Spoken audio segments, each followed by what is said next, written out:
Acura's all-new ADX, a compact SUV that isn't just built for one thing, it's precision crafted for everything. To escape the grind with available all-wheel drive. To go with your flow with available Google built-in. Hey Google, turn it up. Okay, turning up the volume. And crafted to be heard with an available Bang & Olufsen premium sound system. The all-new Acura ADX, crafted to match your energy. Acura, precision crafted performance. Take your vibes and go. Google is a trademark of Google LLC. Hello, welcome to Strong Sense of Place.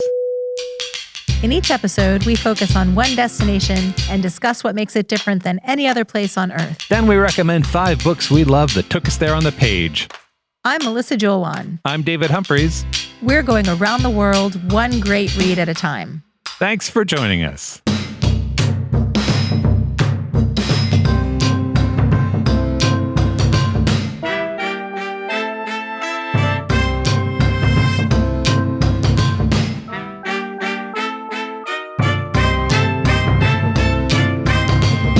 Welcome to Strong Sense of Place. Today we get curious about Maine.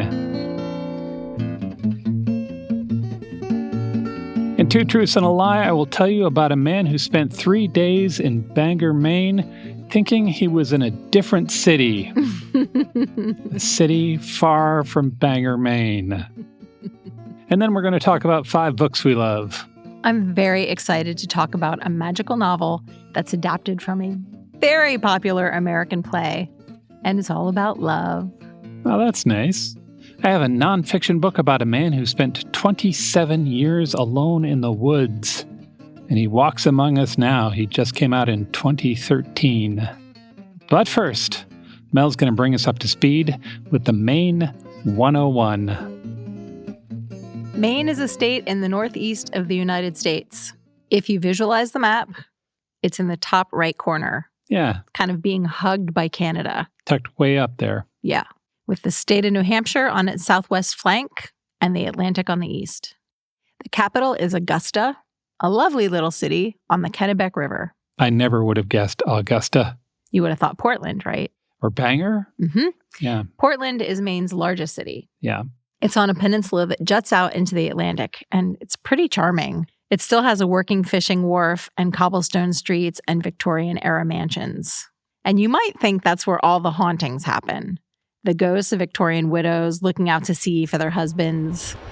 But let's not forget about Bangor. Bangor, of course, is the home of Mr. Stephen King. Yeah. His stories are mostly set in a triad of fictional towns: Castle Rock, Jerusalem's Lot, and Derry. Derry, he says, is based on Bangor. And that is the town terrorized by Pennywise, the evil clown from the novel It. Yeah. Part of his time travel novel, 11/22/63, is also set there. Yeah. Oh, I really like that book. Mm-hmm. It's a nice, not scary Stephen King. Yes. His house in Bangor is exactly what you want it to be. It's a red brick Victorian with irregular windows and a turret and a big wrought iron gate out front decorated with bats and a spider web. There are pictures. We'll put one in show notes. It's really nice. And you can see it on the Stephen King tour of Bangor, which takes you to visit the sites that inspired his books. That tour is run by a married couple that owned a bookstore for 2 decades, specializing in Stephen King books and memorabilia. Huh. The tour has more than 1,500 5-star reviews. So if you're a Stephen King fan, get yourself to Bangor. Yeah. Also important to note, if you like kitsch, Bangor is also home to one of the world's largest statues of Paul Bunyan, the mythical lumberjack. That statue came alive and threatened Bill Hader in It. It absolutely did. Yeah. It's 31 feet tall. That's 9.5 meters. You might have noticed that I said it's one of the world's largest. One of the world's largest. There are also very tall Paul Bunyan statues in Oregon, California, Connecticut, and 13 other states. Wow. Why is Paul Bunyan celebrated in Maine, you might be asking? Because 90% of the state is covered in forests. It is called the Pine Tree State. Maine is also a show-off in the ocean category. It has more than 5,000 miles of coastline. That's about 8,000 kilometers. That's a whole lot of coastline. If you straightened out that coastline, it would stretch from Bangor to Moscow. Ooh, that is far away. Yeah. The east coast of Maine is dotted with more than 3,000 islands. Some of them are private, with maybe a beautiful mansion on them. Some are just uninhabited, craggy rocks, and others have towns on them. There are several good reasons to care about all of these water and coastline facts. Fact number 1, lighthouses. If you think lighthouses are romantic or eerie or both, Maine is the place for you. Yeah. It has 67 of them standing guard over the coast and islands. The oldest is the Portland Headlight in Cape Elizabeth. It was finished in 1791 when it was lit with whale oil. I would imagine that would be smelly and messy. Very dramatic. Yeah. Fact number 2, boats. Maine's islands are connected by ferries, or if you're lucky, a friend's sailboat. If you're more Action Jackson, you can go sea kayaking and canoeing. There's a waterway called the Maine Island Trail, so you can paddle among 200 islands and camp out. Oh, that's cool. That sounds really good for people who like camping. Yeah. I'm not one of them. It sounds romantic, though. Yeah. Fact number 3, funny names. Oh. I find it really delightful when we discover beautiful destinations with unusual place names. We talked about this in our Jamaica episode. Me no sen, you no come remains a favorite. Sure. Sometimes I just randomly think of that and it makes me so happy. In Maine, the founding fathers really outdid themselves. There are funny names like junk of pork, hamloaf, lazy gut. Maybe they were hungry? Maybe. Some are fun to say, like blubber, smutty nose, and nubble. Smutty nose. And nubble. Which, by the way, has a darling red and white lighthouse that's been there since 1879 and is still functioning. And you know that islands named Mistake and Witch Island must have some pretty scary stories attached to them. Yeah. But my favorite might be Irony Island. No one can describe it, but they know it when they see it. I crack myself up. The fourth exciting fact about Maine's coast and islands is the sea animals. Summer is prime time for whale watching and seal sightings. And if you're a puffin fan, what kind of monster isn't a puffin fan? Right. You can see puffins in the middle of summer on Eastern Egg Rock. It's a bird-only island, but you can see them from a boat tour and watch the birds pop in and out of their burrows and feed their newborn pufflings. Is that what they're called? Pufflings? They're called pufflings. Ah. We need to talk about the moose. Okay. It's the state animal, and there are between 60 and 70,000 moose in Maine's forests. A lot of moose. That's the second most of any U.S. state. Alaska's first with 3 times that many. Sure, that makes sense. I learned that the Maine Department of Inland Fisheries and Wildlife conducts an annual moose survey. I'd like that job. You'd like talking to the moose? Yeah. Just show up and say, hey, Mr. Moose, what's going on today? How are the kids? Maine is an excellent place for your Disney princess training with forest creatures. There are black bears and white-tailed deer, and also river otters, beavers, foxes, mink, and the star-nosed mole. I would be remiss if I didn't mention Acadia National Park. All of the stuff I've already told you about, the park has all of it. Plus cycling, hiking, and bald eagles. And some really gorgeous coastline. On the bookshelf, Maine has more to offer than just Stephen King. Other authors claimed by the state include Harriet Beecher Stowe. Yep. She wrote Uncle Tom's Cabin. And E.B. White, author of Charlotte's Web, and also The Elements of Style. Yeah. Charlotte's Web was the first book that I remember reading and thinking, wow, that is some really great writing. Wow. How old were you, precocious little tot that you are? Probably 8 or 9. But the writing is so beautiful. And then later I read the Strunk and White and I'm like, oh, well, there you go. Yeah, Elements of Style. If you write anything ever, reread that book once a year. Yeah. Henry Wadsworth Longfellow is also from Maine. He was America's first professional poet. He was born in 1807 in Portland. And his poem, My Lost Youth, is about growing up there. Here's a little snippet. I remember the black wharves and the slips, and the sea tides tossing free, and Spanish sailors with bearded lips, and the beauty and mystery of the ships, and the magic of the sea. That's nice, huh? And let's not forget Jessica Fletcher. Everybody's favorite fictional author from Maine. Yeah, true enough. Other good things from Maine include sweet things like blueberries, donut holes, and whoopie pies. We talked about whoopie pies in our Pennsylvania episode. We did. There's a little bit of a controversy about where they actually started, but we don't have time to delve into that. Why don't you just tell everybody what a whoopie pie is? Whoopie pie is a sandwich cookie. It is 2 chocolate cookies surrounding a white creamy filling. Some people say it's like an Oreo. I vehemently disagree with that. The whoopie pie is sort of a soft cookie, whereas the Oreo, of course, is crispy. Well, and Oreos are maybe 1.5 inches across, and whoopie pies are about 4 inches across. Yeah. It's almost like a sandwich. Yeah. It's a cookie sandwich. I learned about a new candy when I was doing my research. What's that? They're called Needhams. It's a soft candy square made from mashed potatoes flavored with coconut, sugar, and vanilla, and then coated in chocolate. Skeptical, but I'm willing to try. They look really good, but you don't really like coconut. Yeah. Finally, we need to talk about the iconic sandwich, the lobster roll. In 2021, about 100 million pounds of lobster was caught off Maine's coast. Wow. That's a lot of lobster. That's a lot of lobster. According to the website Eater, to make the perfect lobster roll, you must only use lobster from Maine. Oh. Because it grows in cold Atlantic waters, Maine lobster is very sweet and tender and not too salty. You also have to use the right roll. A split-top bun is the classic for a lobster roll, and it almost looks like a piece of white squishy bread that's folded in half. The sides are white. The top is brown like a crust. Yeah. You must never, ever, ever include lettuce, according to Eater. Okay. You have to go easy on the mayo, and it's best eaten outside near a seaside shack while listening to the waves lapping the shore. Obviously. Which brings me to what may be the best thing to do in Maine.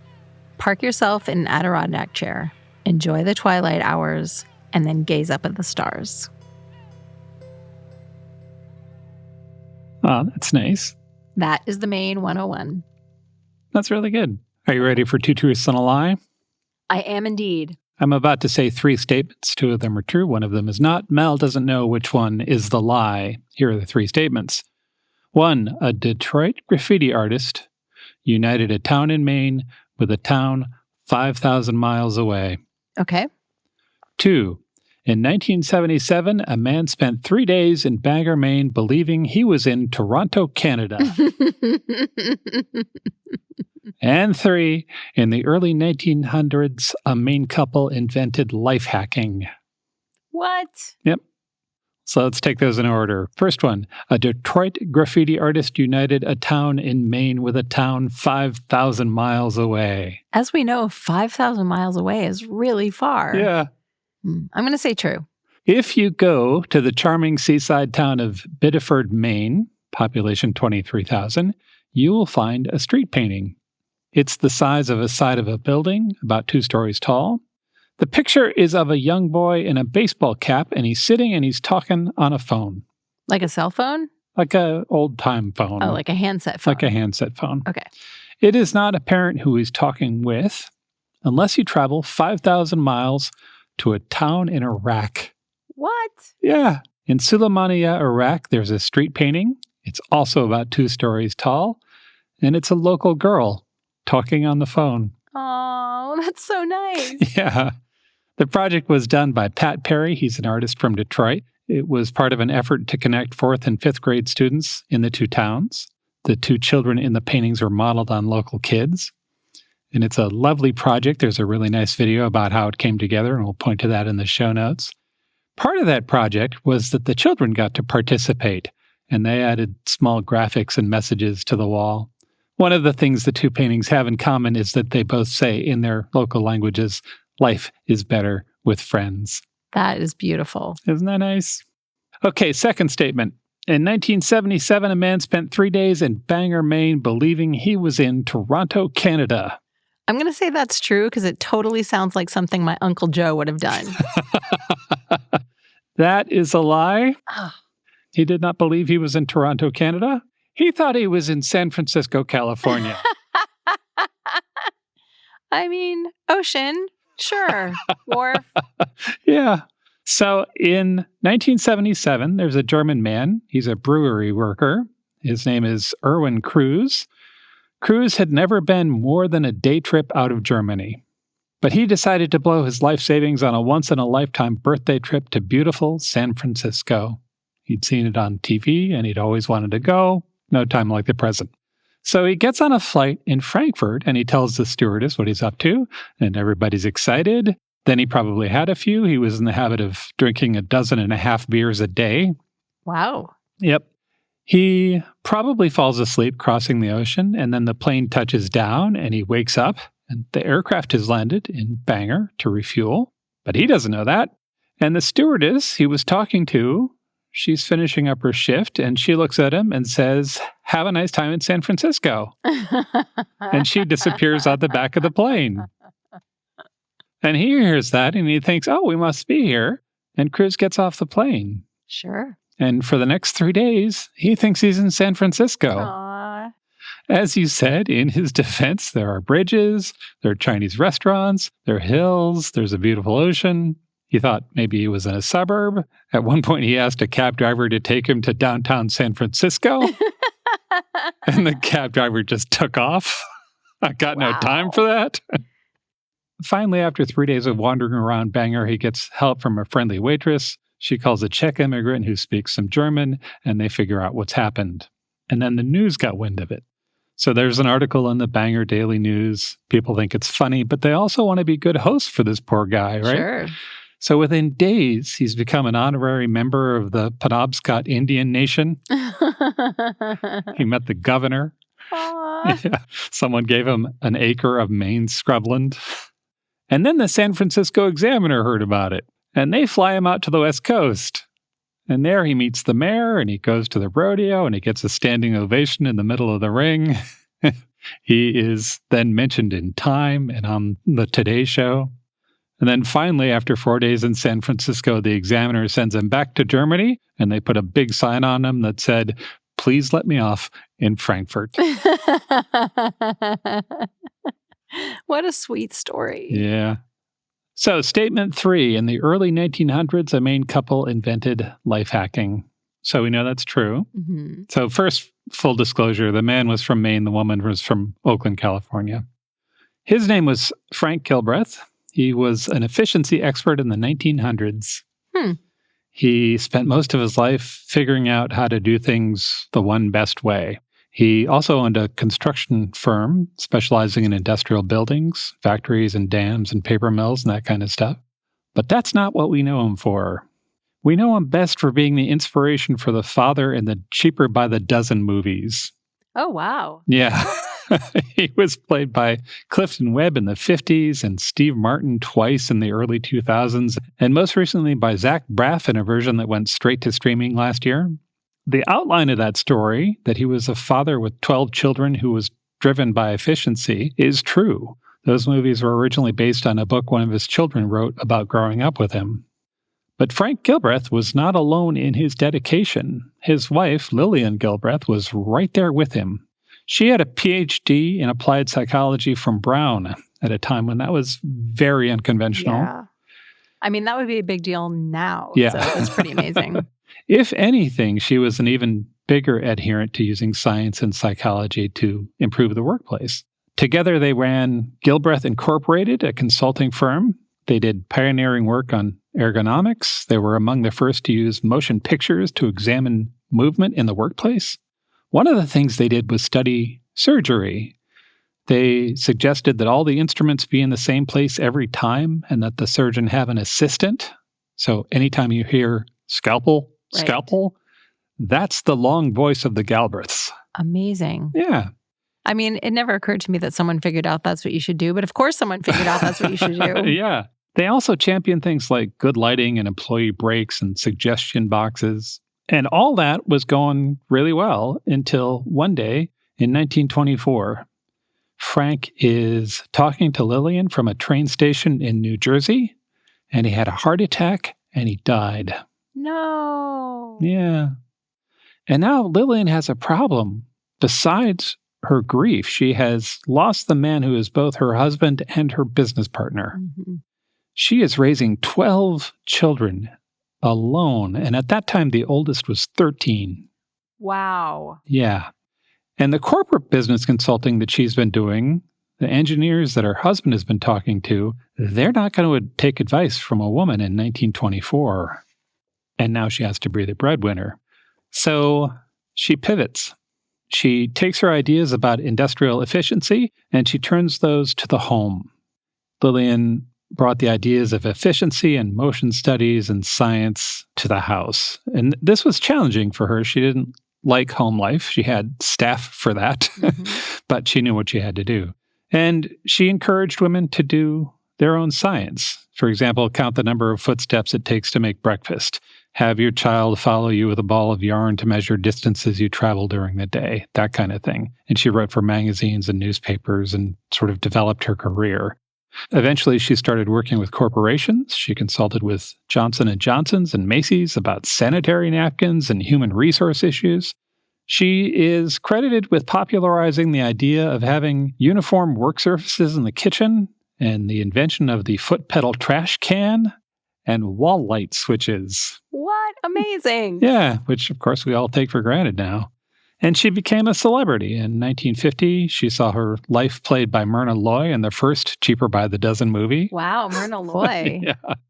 She hated that movie because it depicted her as a sweet stay-at-home mom who deferred to her husband. Yikes. Yeah. Lillian Muller-Gilbreth would go on to be internationally recognized and have a list of honors that ranged from being described as, quote, a genius in the art of living to having her likeness in the National Portrait Gallery. That's so cool. Yeah, she worked until she was in her 80s, and then she died in 1972 at the age of 93. Wow. Yeah. Aw, 50 years without her husband. Yeah. Yeah, she never remarried either. If you're interested in more her son's books, Cheaper by the Dozen and the follow-up, Bells on Their Toes, which is specifically about their life after her husband died, are said to be better than the movie. They're funny and touching and insightful. And Vox has a video on the story of the Gilbreths. We'll put links in the show notes. That's Two Truths and a Lie. That's a good story. Myrna Loy is beautiful. Yeah. Yeah, she is. Last week was our first playoff game, and my plaque psoriasis was so itchy under all my gear. Sometimes just thinking about scratching could take me out of the moment. And then my doctor told me I could get clearer skin with a pill called Otezla.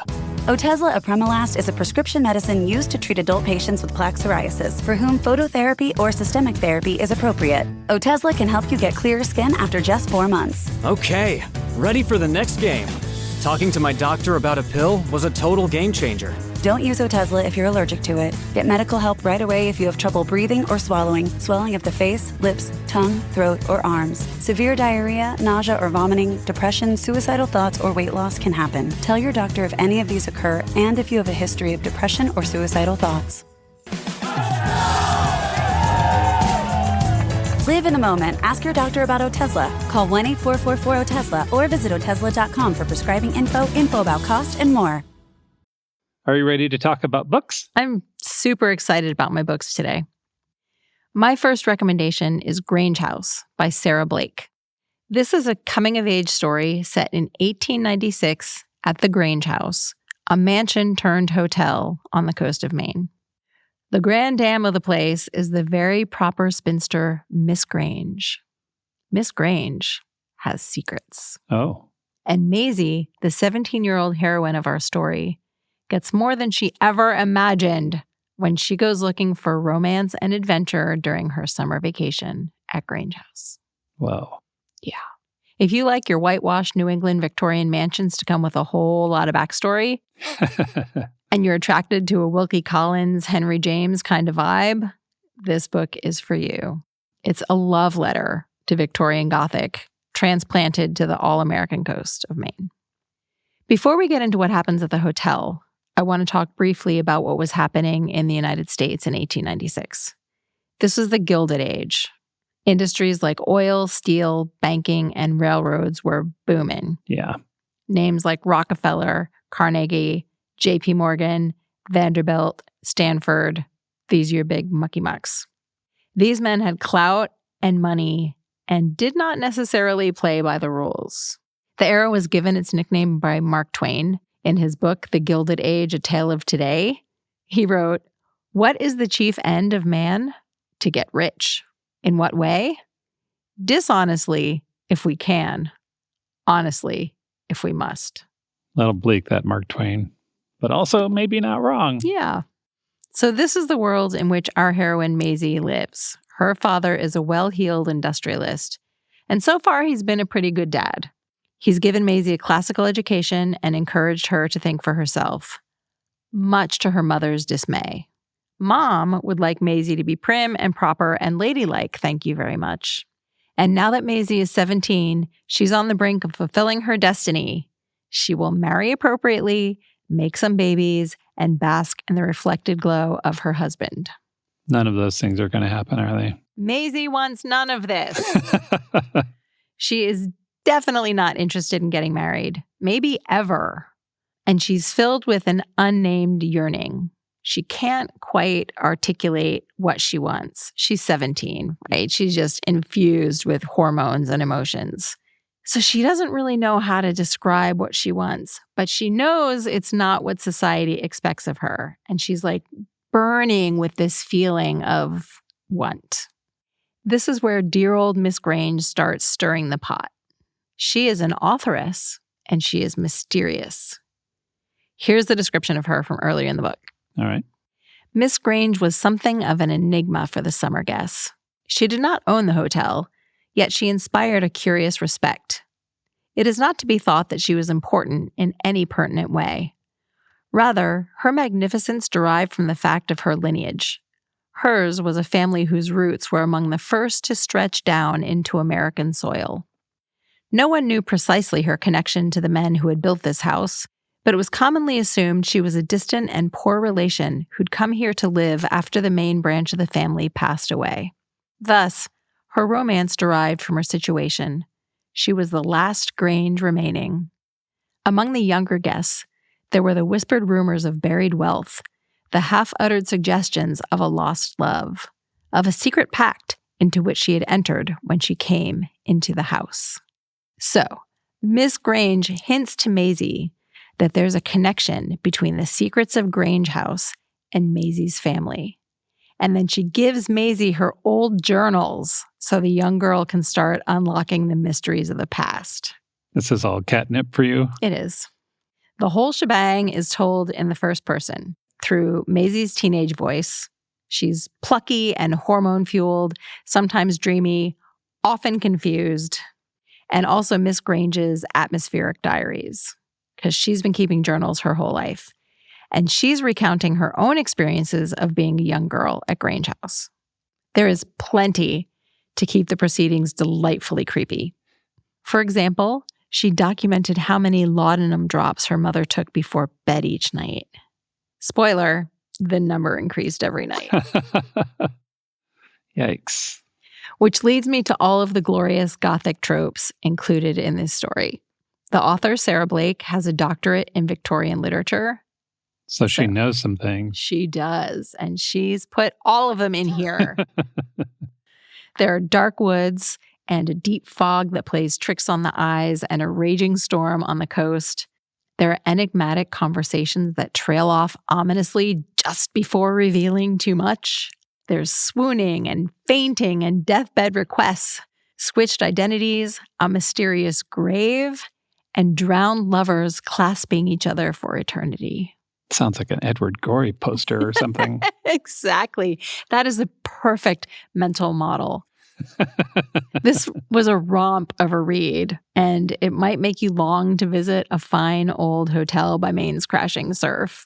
There's an excerpt available online, so I'll link to that in show notes. You can read a little bit before you commit. That's Grange House by Sarah Blake. My first book is The Stranger in the Woods, The Extraordinary Story of the Last True Hermit by Michael Finkel. This is the true story of a guy who walked into the woods of Maine alone, unprepared, in 1986, and did not come out again until April 2013. I knew you were reading this book, and still, every time I hear the premise, I just am shaking my head in disbelief. I've written this premise a few times, and I'm like, really? Oh, that's what happened. That is 27 years of living outdoors, and that's 27 years of solitude.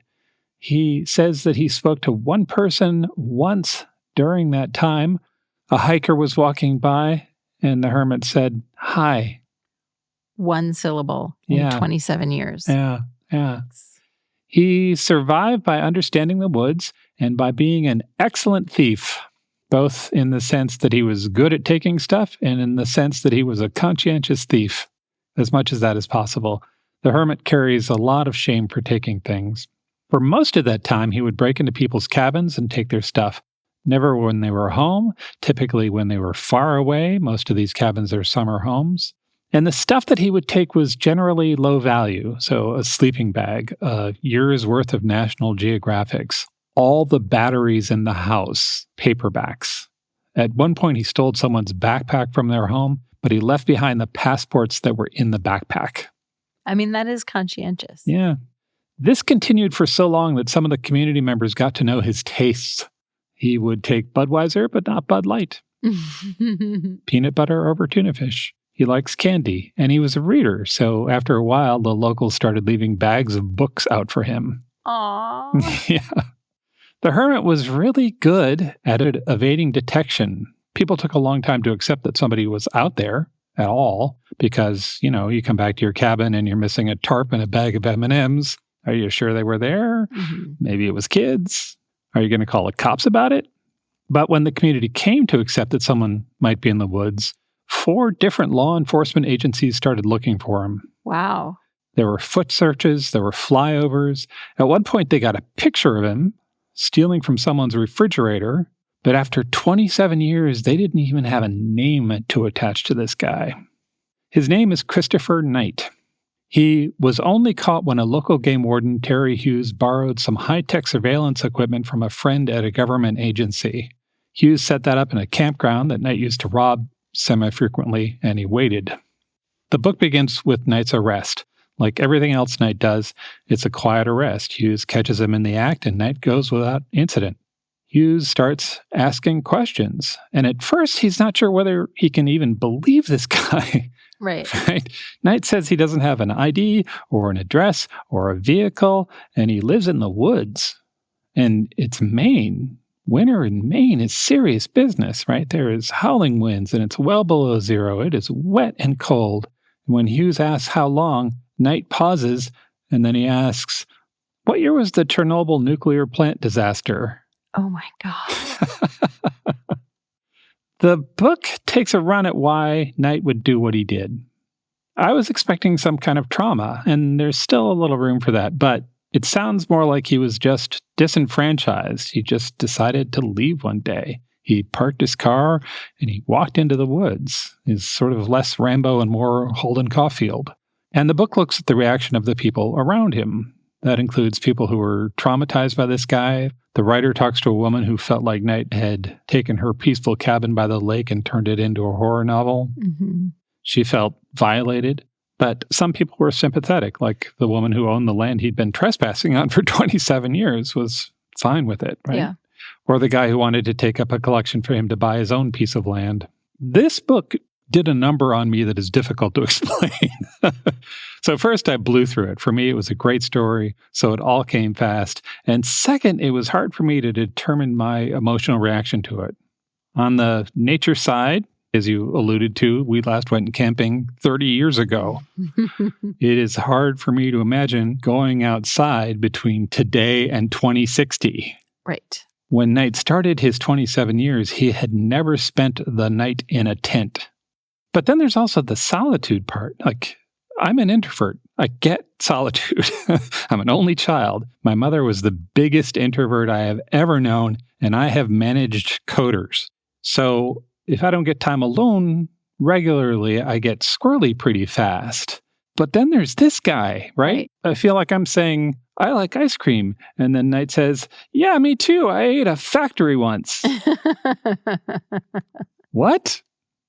And then Knight says, yeah, and if you understood society like I do, you would too. Whoa. What?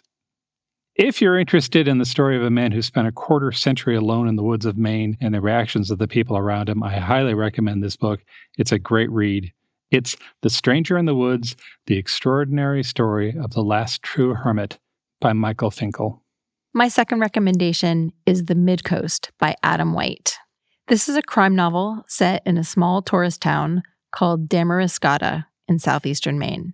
This is a real town with all the water. It's on the Atlantic coast, and there's a river and a lake, all named Damariscotta. It's known as the oyster capital of New England. But the drama in this book centers around a lobsterman named Ed Thatch and his family. This book is the story of how the Thatch family became the people who run the town and their eventual downfall. It's rich with details of life on the water and has a real New England sensibility. The story opens with a Gatsby-esque party, if Gatsby had been a lobsterman in modern working-class Maine. Okay. Ed's daughter is a member of the Amherst lacrosse team, and he's throwing a party in their honor. This is a description from the narrator. His name is Andrew, as he arrives at the party with his family. They are attending out of obligation, not an actual desire to be there. As we made our way into the backyard, it became clear that Ed had taken the concept of pre-game reception in a whole new direction.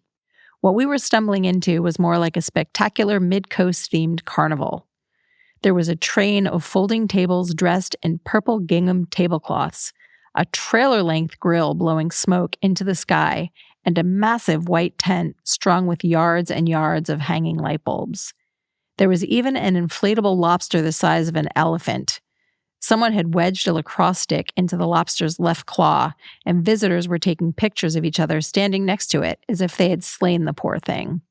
The rest of the meadow was overtaken by players, parents, and coaches, all of them wearing purple.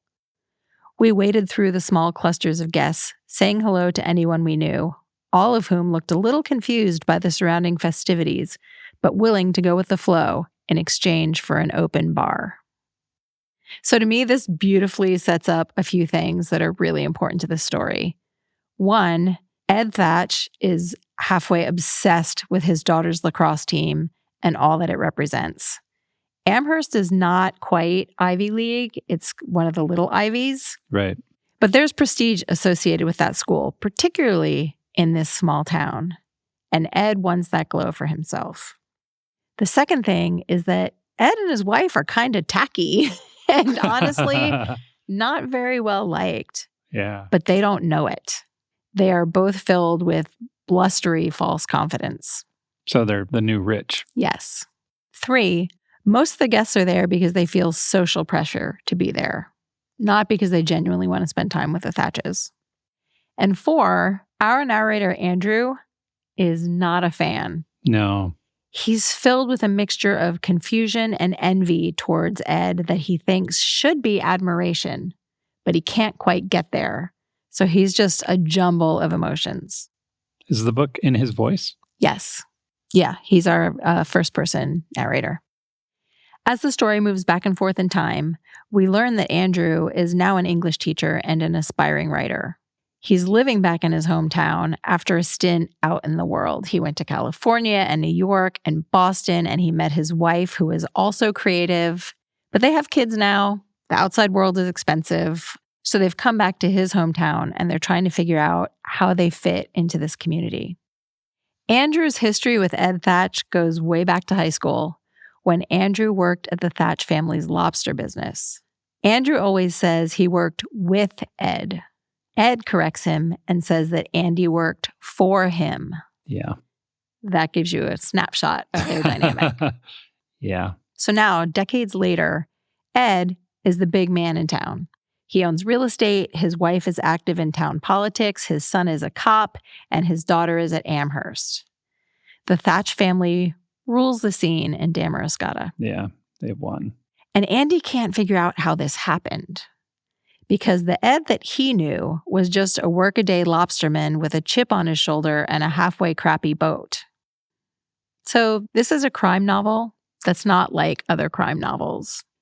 It's a caper story without the tingling, close calls of a caper. The elements of crime it explores are stripped of any possible romanticism. It's not the elevated world of a thriller where your adrenaline is racing. There's a lot of action, but it's a more somber story that depicts what it would really be like if you suddenly found out that your neighbor was a criminal. That would not be fun. Right. It'd be upsetting. Yeah. And dangerous. Yes. There is a thread of menace running through the whole thing. Yeah. The author, Adam White, has a few things in common with his protagonist. He also grew up in Damariscotta. Oh. He lives in Boston, and he teaches writing and lacrosse. This story feels very lived in and authentic because of those facts. In an interview, he said that when he was in graduate school, a professor told them, "You might need a little time away, but eventually all of us write about home." This is his first novel, and Crime Reads named it one of the year's best books. It's The Midcoast by Adam White. My next book is Vacation Land, True Stories from Painful Beaches by John Hodgman. John Hodgman has had a strange and unlikely career. I think he would agree with me on that. He started as a literary agent, and then he decided that what he really wanted to do was write. So he quit, and he wrote. And eventually people discovered that he was funny. Somebody had the idea to put him on television. I only know him from television. Yeah. Putting John Hodgman on television doesn't seem like an obvious move. He has a very powerful nerd vibe about him, but that also is what sort of made him who he is. Hodgman went on to be a regular contributor to Jon Stewart and The Daily Show. He also played a PC for a while in some Apple ads, and he wrote a few books. One of those is called The Areas of My Expertise, which is an almanac full of stuff he made up. That book has sections like Brief Lives of Some Notable Hobos and 9 Presidents Who Had Hooks for Hands. To hear him tell it, the primary audience for that book is 13-year-old boys who are a little too smart for their own good. He calls them my key demo.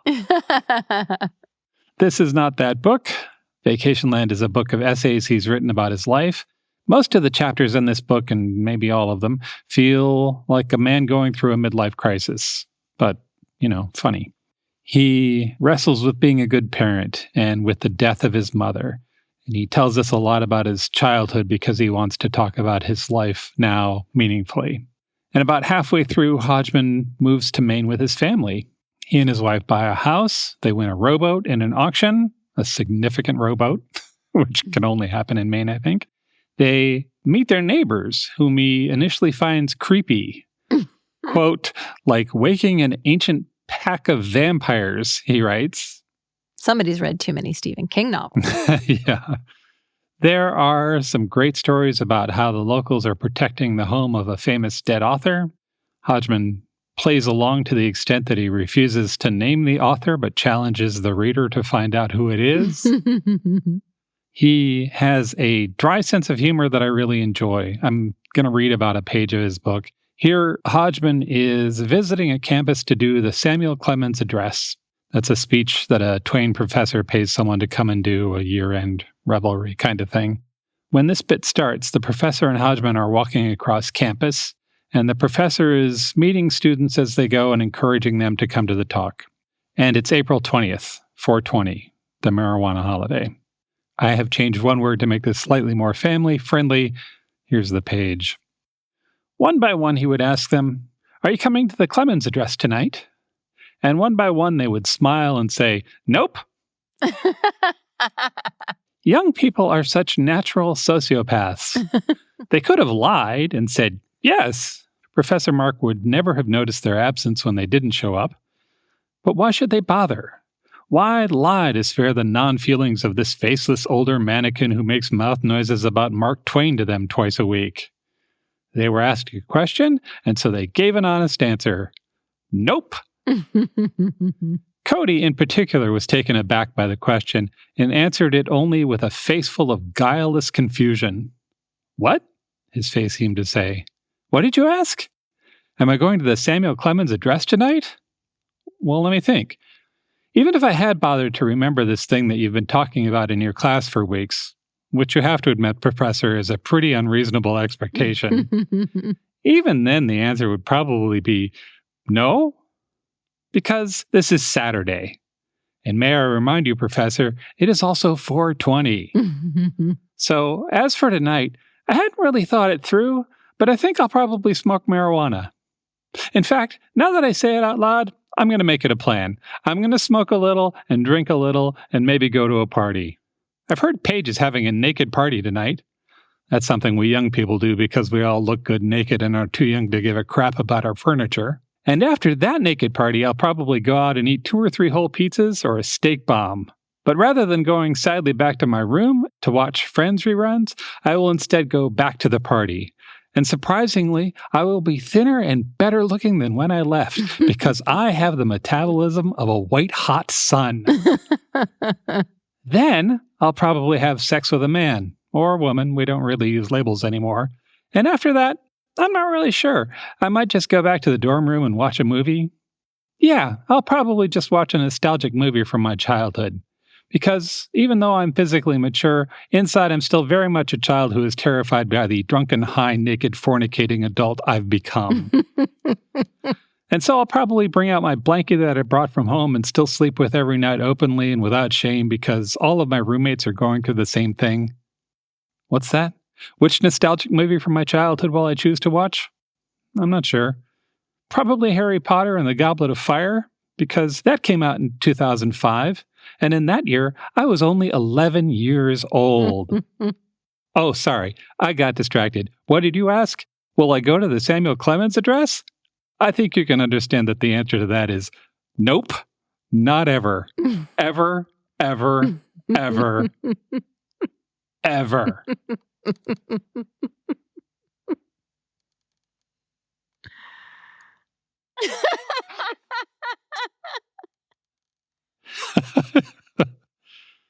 I just thought that the midlife projection on the on the college kid was yep. I found Hodgman to be a friend I wish I had. Right? Surprise, I can relate to the funny old white male nerd. But I also appreciated the description of what it's like to move to Maine. If you have ever wondered that or are just looking for some wry humor from a great storyteller, I suspect you'll enjoy this. It's Vacation Land, True Stories from Painful Beaches by John Hodgman. My final recommendation is a really sweet novel about love called Almost Maine by John Cariani. Before I get into the book, we need to talk about the author. Okay. John Cariani is an actor and a playwright. He was on Law and Order for 5 seasons as forensic expert Julian Beck. Really? Yeah. Huh. Kind of skinny guy, black curly hair, kind of twitchy, sweet, nervous kind of demeanor. Okay. He also starred in one of our favorite musicals on Broadway, Something Rotten. Oh. And he was nominated for a Tony for his portrayal of Model the Tailor in the 2004 Broadway revival of Fiddler on the Roof. If you haven't seen Something Rotten, it's a musical. It's about a guy who was jealous of Shakespeare's success during the Renaissance. Oh, God, I hate Shakespeare. That's right, I said it. No, I do. I hate Shakespeare. Why? I just don't get it, how a mediocre actor... It is straight up, silly, over-the-top comedy that takes every trope of musicals and makes it fit into its story. They solve the problem of being jealous of Shakespeare by inventing the musical. After seeing a soothsayer. Yeah.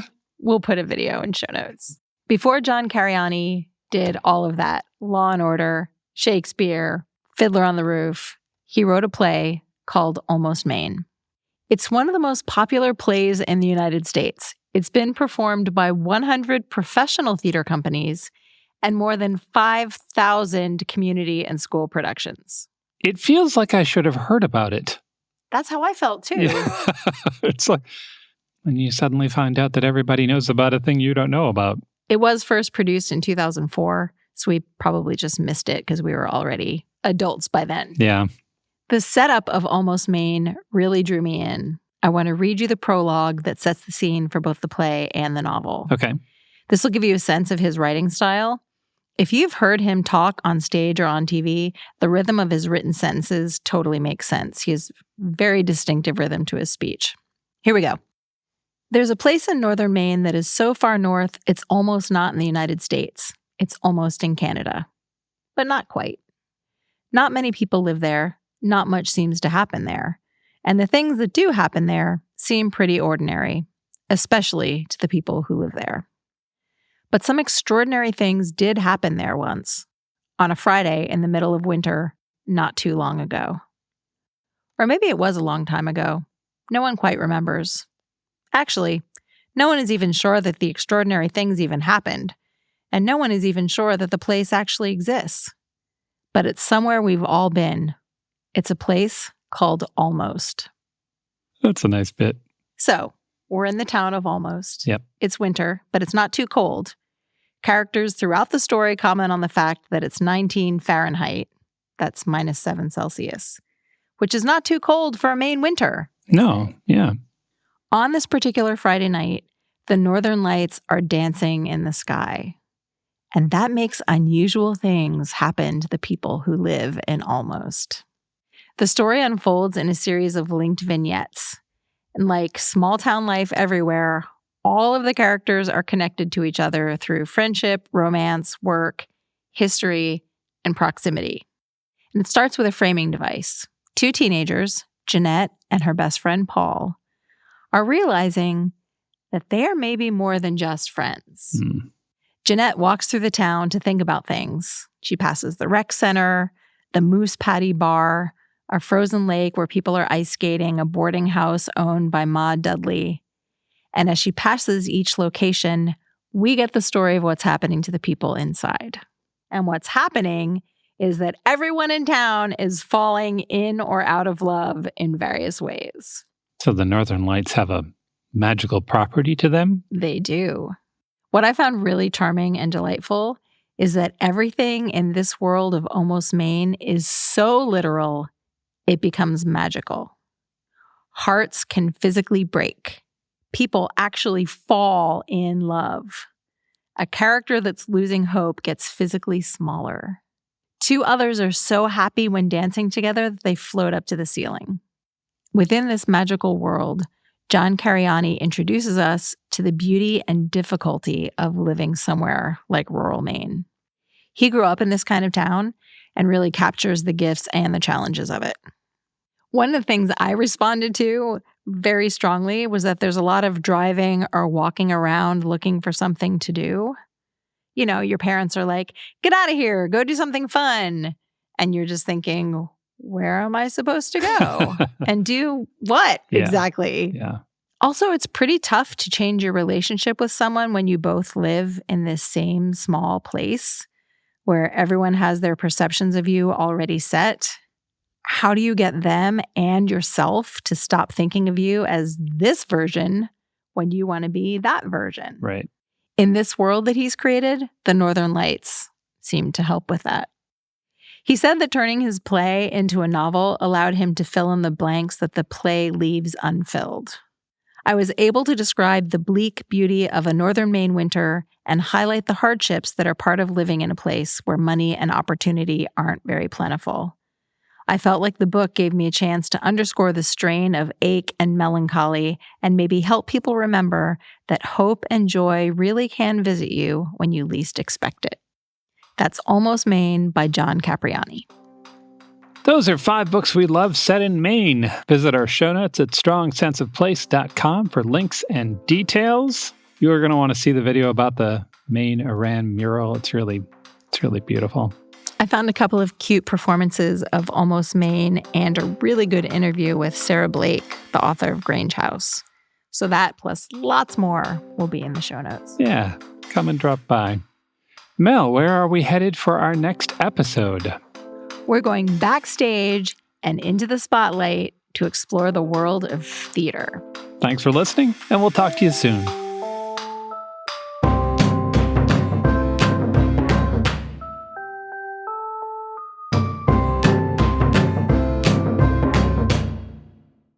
What's up, fellow TV watchers? It's Brian from The Core Podcast, where we cover all things Apple TV+.